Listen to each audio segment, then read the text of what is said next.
Et si être le mouton noir était nécessaire pour devenir toi?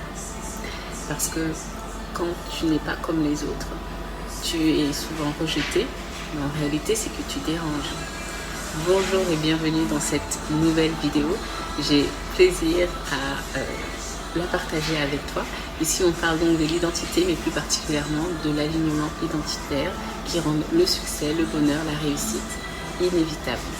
Donc aujourd'hui on parle du mouton noir, le fameux mouton noir. Souvent on appelle le mouton noir une personne qui n'est pas comme les autres, qui est différente. Et dans le cadre d'une famille par exemple, eh bien ça va être la personne qui ne pense pas comme tout le monde, qui ne fait pas comme tout le monde, et donc qui agace un peu les parents. Donc pourquoi est-ce qu'il y a la résistance? Parce que tout système, que ce soit un système familial, et des fois c'est vraiment des générations, des familles, vraiment de plein de générations, ou un système où on a toujours fait comme ça, où on a été peut-être programmé pour faire d'une manière, ben en fait toi tu arrives, bam, comme un cheveu dans la soupe. Donc que ce soit depuis la naissance, parce que des fois on a vraiment dans des familles des personnes qui sont clairement différentes, d'accord?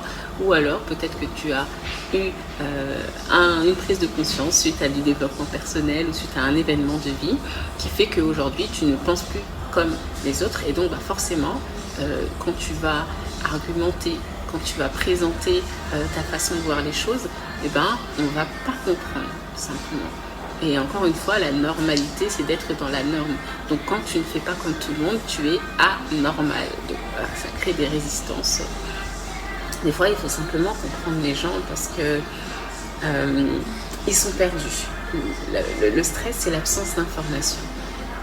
Les gens aiment ce qu'ils connaissent, ce qu'ils maîtrisent. Donc quand ils maîtrisent un certain sujet, quelque chose, et que toi, tu arrives et que tu apportes quelque chose qu'ils ne connaissent pas, tout de suite ils se demandent, mince, comment est-ce que je vais faire, tu vois. Et ça, en fait, c'est vraiment quelque chose qui est important à avoir en conscience, parce que des fois, quand on n'a pas ça en conscience, on a vraiment l'impression d'être différent, et on a parfois tendance à vouloir rentrer dans les clous, dans les cordes. Moi, je sais que en tant que fille noire qui est née en France, j'ai eu en fait ce problème-là d'avoir l'impression d'être un mouton noir.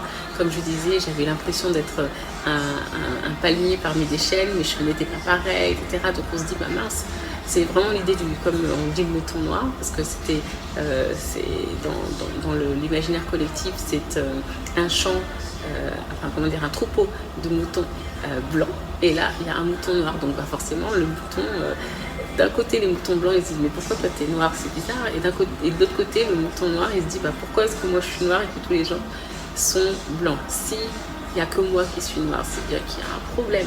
Donc tout de suite au niveau du cerveau on voit ça comme étant un problème.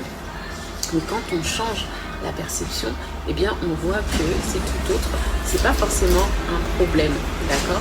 Si tu changes, si on te rejette, si on te critique, c'est vraiment c'est vraiment parce que c'est de la résistance, d'accord? Parce que tu n'es pas conforme.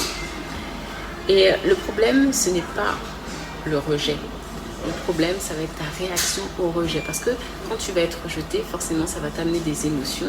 Et les émotions, il faut savoir les gérer. Si tu ne sais pas les gérer, on va te voir un petit peu paniquer, on va te voir pas sécure, on va te voir un petit peu douter. Et donc, on va se dire, pourquoi est-ce que... qu'est-ce qui se passe en fait? On va remettre en cause justement ta légitimité à être différent. Sachant que dans tous les cas, je le dis suffisamment, on est tous différents. On est tous différents. On a énormément parlé de l'identité, on a parlé de plein de choses, donc on est tous différents. Et la deuxième chose qui est importante à savoir, c'est que en général, comme je te disais, le problème ce n'est ni les autres, ni même toi. Le problème, ça va être vraiment ce combat que tu vas mener contre toi-même en fait. C'est pas le rapport des autres vis-à-vis de toi, ni le rapport de toi vis-à-vis des autres, c'est le combat de toi avec toi-même. Parce que tu vois, comme j'en ai déjà parlé dans une précédente vidéo où j'ai parlé de l'ombre blanche notamment, qui sont tous ces talents, tous ces dons que l'on a à l'intérieur de nous mais qu'on n'exploite pas.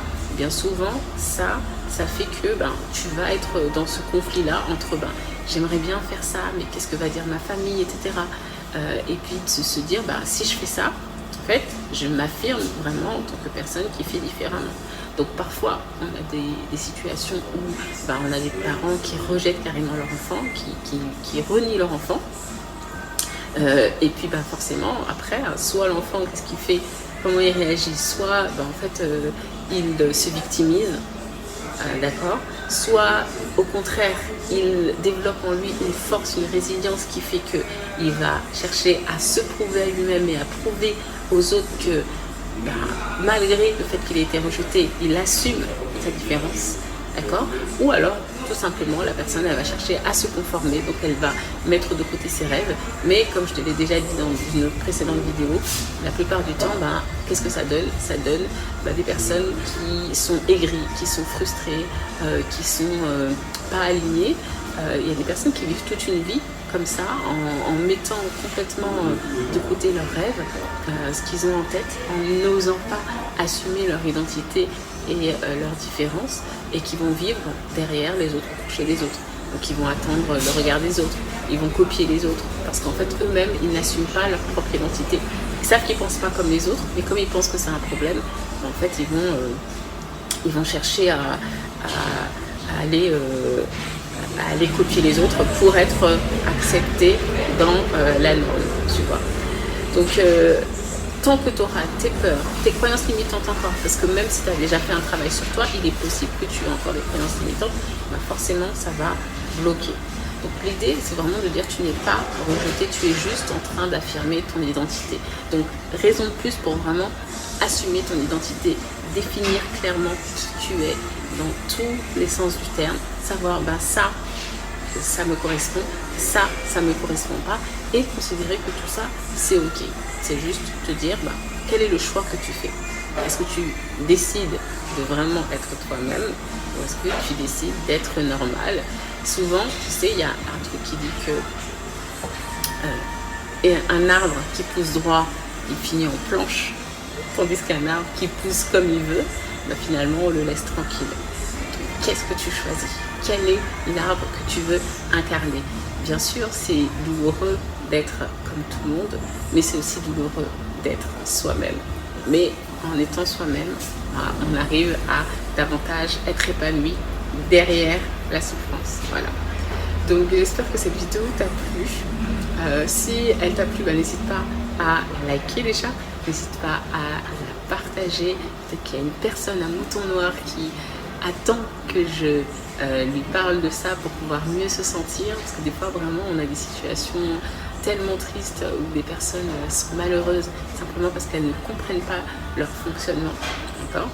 Et puis n'hésite pas à t'abonner pour recevoir les notifications vers les prochaines vidéos. Donc en fonction du moment où tu regardes la vidéo, que ce soit la journée, le soir, le midi, je te souhaite une bonne continuation.